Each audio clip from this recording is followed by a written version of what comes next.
Hello all, welcome back to our channel. So students, in this video we will discuss the last minute revision of the subject statistics for management Here I will add all the voice note explanation which I have explained for my students. Just listen that voice notes, and in the screen I will show the answers also. Okay, so this is the answers okay. Now unit number 1. So unit number 1లో topic ఏం నేర్చుకోమని చెప్పిన statistics గురించి నేర్చుకోమని చెప్పిన right.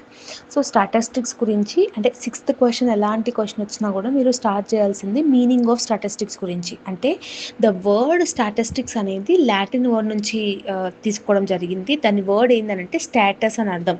అంటే దాని meaning ఏంటంటే ఒక స్టేట్ అన్న ఒక పొలిటికల్ స్టేట్ అని అర్థం దాని మీనింగ్. ఓకే, లాటిన్ వర్డ్ ఏమో స్టేటస్ అని వచ్చింది. స్టేటస్ అనే లాటిన్ వర్డ్కి మీనింగ్ ఏంటంటే state or political state.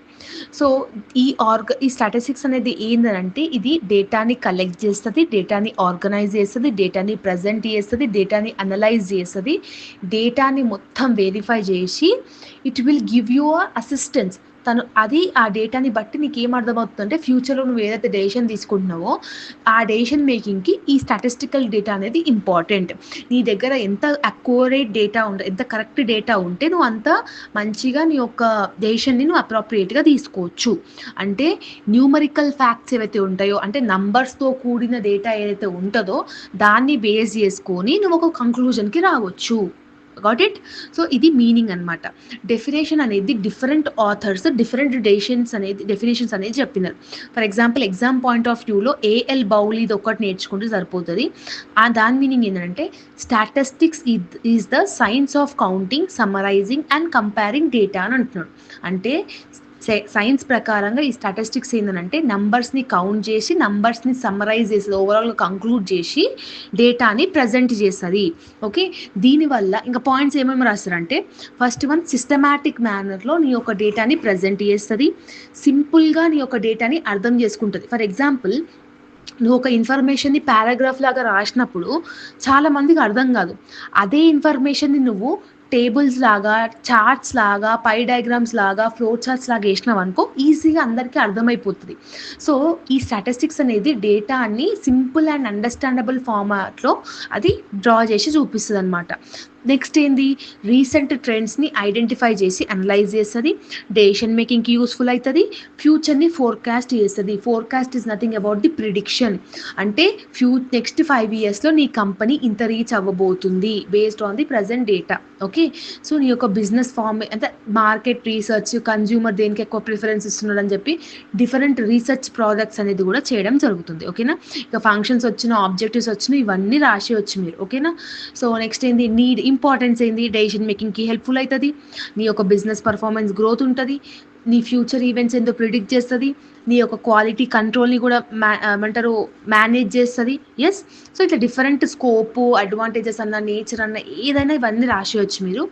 And the last topic ఏంటంటే ఒకవేళ లిమిటేషన్స్ అడిగిండు అనుకో 2 marksకి వచ్చే ఛాన్స్ ఉంటుంది, అండ్ లాంగ్ కూడా అడుగుతాడు. Disadvantages of statistics. ఈ స్టాటిస్టిక్స్ వల్ల డిసడ్వాంటేజ్ ఏంటంటే ఇది క్వాంటిటీ బేస్ చేస్తుంది కానీ క్వాలిటీ బేస్ చేయదు. అదొక మేజర్ డిసడ్వాంటేజెస్.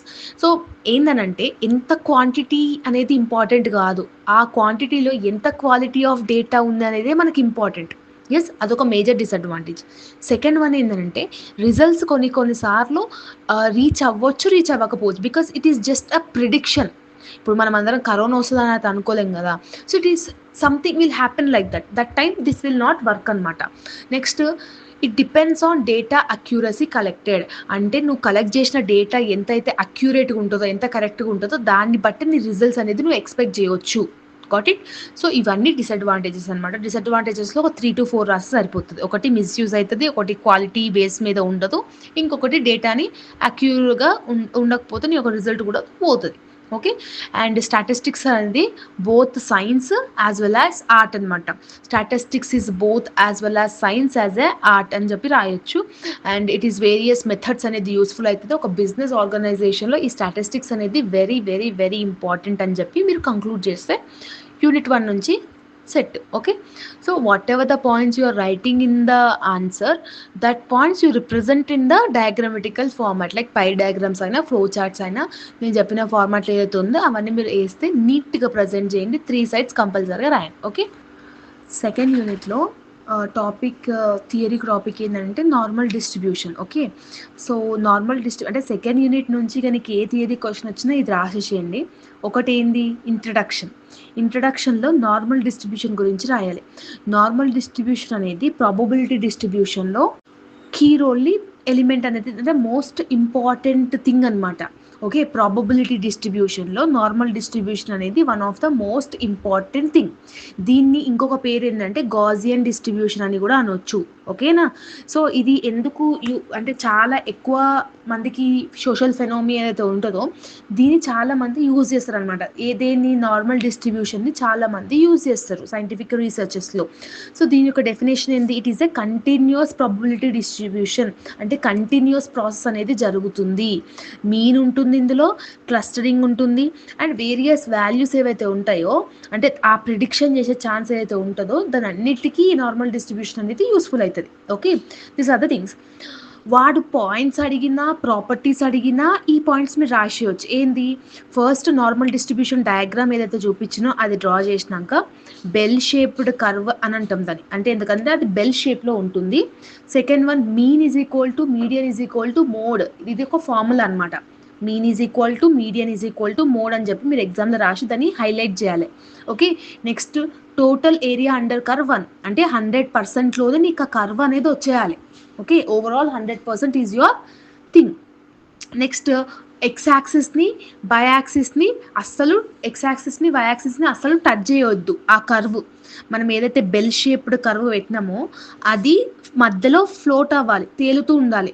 ఎక్స్ యాక్సిస్కి టచ్ అంటే గీతకి టచ్ అవ్వకూడదు. Got it.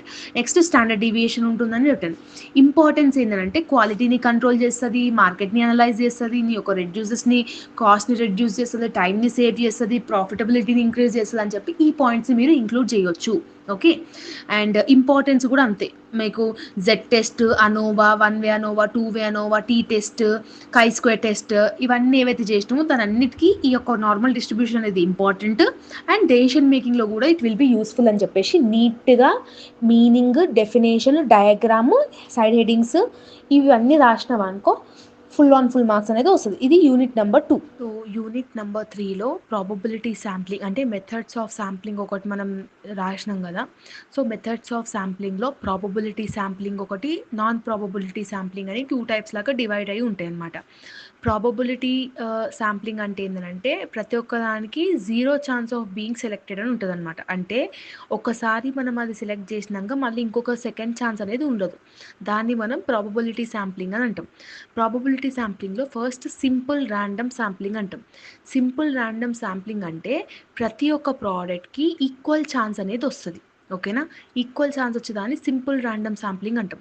సిస్టమాటిక్ శాంప్లింగ్ అంటే ఏంది, ఎవ్రీ ఎలిమెంట్కి ర్యాండమ్గా శాంప్లింగ్ అనేది రావచ్చు. అంటే సిస్టమాటిక్ వేలో దాన్ని ప్రాసెస్ చేస్తే దాన్ని మనం సిస్టమాటిక్ శాంప్లింగ్ అంటాం. నెక్స్ట్ స్టారిఫైడ్ శాంప్లింగ్ అని అంటే పాపులేషన్ని డివైడ్ చేసి, ఓకే, ఇప్పుడు ఫర్ ఎగ్జాంపుల్ ఇండియాలో 1.3 బిలియన్ పీపుల్ ఉన్నారు అని అంటాం. నిజంగానే 1.3 బిలియన్ ఉన్నారా, ఎక్కువనే ఉండొచ్చు, తక్కువనే ఉండొచ్చు. ప్రతి ఒక్కరు ఇంటికైతే వెళ్ళి చెక్ చేయాలి కదా.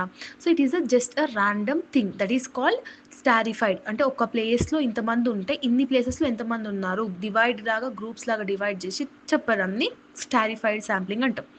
నెక్స్ట్ క్లస్టర్ శాంప్లింగ్ అంటే ఏంటంటే పాపులేషన్ని ర్యాండమ్గా సెలెక్ట్ చేసుకొని, ఓకే, ఇప్పుడు మన ఇండియాలో ర్యాండమ్ కొన్ని స్టేట్స్ని సెలెక్ట్ చేసుకొని దాని బేస్ మీద మనం ఒపీనియన్ని చెప్పడం, అది శాంపుల్గా తీసుకొని ఒపీనియన్గా చెప్పడం.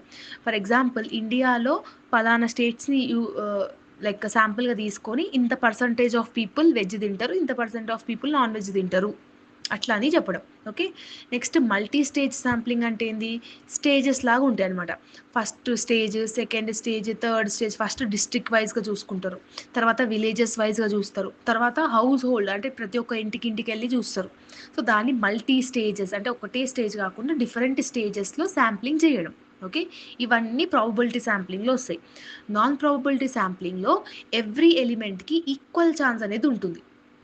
ప్రాబబిలిటీ అంటే ఏం చెప్పినా, ప్రాబబిలిటీ అంటే 0 ఛాన్స్ వచ్చే అవకాశం ఉన్నదని ప్రాబబిలిటీ శాంప్లింగ్ అంటాం.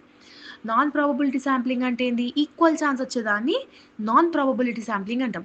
ఇందులో కన్వీనియన్స్ శాంప్లింగ్ అంటాం. కన్వీనియన్స్ శాంప్లింగ్ అంటే ఏదైతే వాళ్ళకి ఈజీగా అనిపిస్తుందో దాన్ని సెలెక్ట్ చేసుకోవడాన్ని కన్వీనియన్స్ శాంప్లింగ్ అంటాం. Next judgmental or purposeful sampling అంటే ఏంటంటే రీసెర్చర్ ఎవరైతే జడ్జ్ ఉంటాడో వాని ఒపీనియన్గా, వాని పర్సనల్ ఒపీనియన్గా, ఓకే, వాడు ఎస్ అంటే ఎస్, నో అంటే నో అన్నట్టు. నెక్స్ట్ కోటా శాంప్లింగ్ అంటే ఏంటంటే సర్టన్ కేటగిరీస్ వాళ్ళకి సర్టన్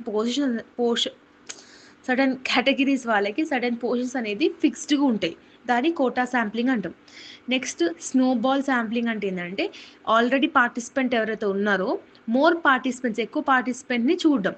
ఓకే, సో ఇవన్నీ కలిపి ప్రాబబిలిటీలో ఒక 2, నాన్ ప్రాబబిలిటీలో ఒక 3, మొత్తం ఒక 6-7 పాయింట్స్ నేర్చుకుంటే సరిపోతుంది.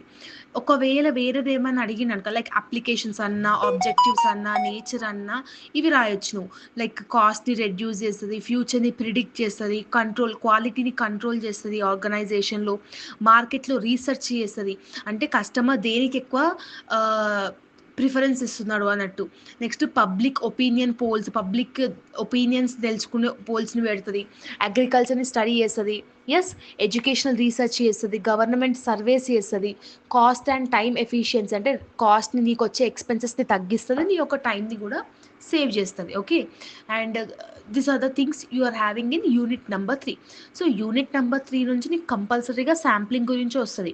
సో నేను రాసిన శాంప్లింగ్ ఏదైతే ఉందో అది నేర్చుకున్నాక అప్లికేషన్స్ అంటే ఇవి రాయండి, ఏవి, రెడ్యూసెస్ టైమ్, కాస్ట్, అవి.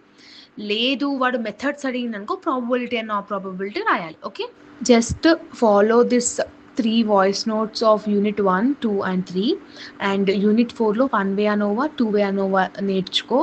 అండ్ యూనిట్ 2లో బైనామియల్, పాయిజబుల్ పైన చూసుకో. అండ్ యూనిట్ 5లో కోరిలేషన్, రిగ్రెషన్ చూసుకో, సరిపోతుంది. Okay, and attempt all 5 questions and in long as well as in short. Case స్టడీలో ఒకవేళ ప్రాబ్లమెటిక్ వస్తే whatever you understand in that case study, just read that case study and attempt it. Okay, so all the very best.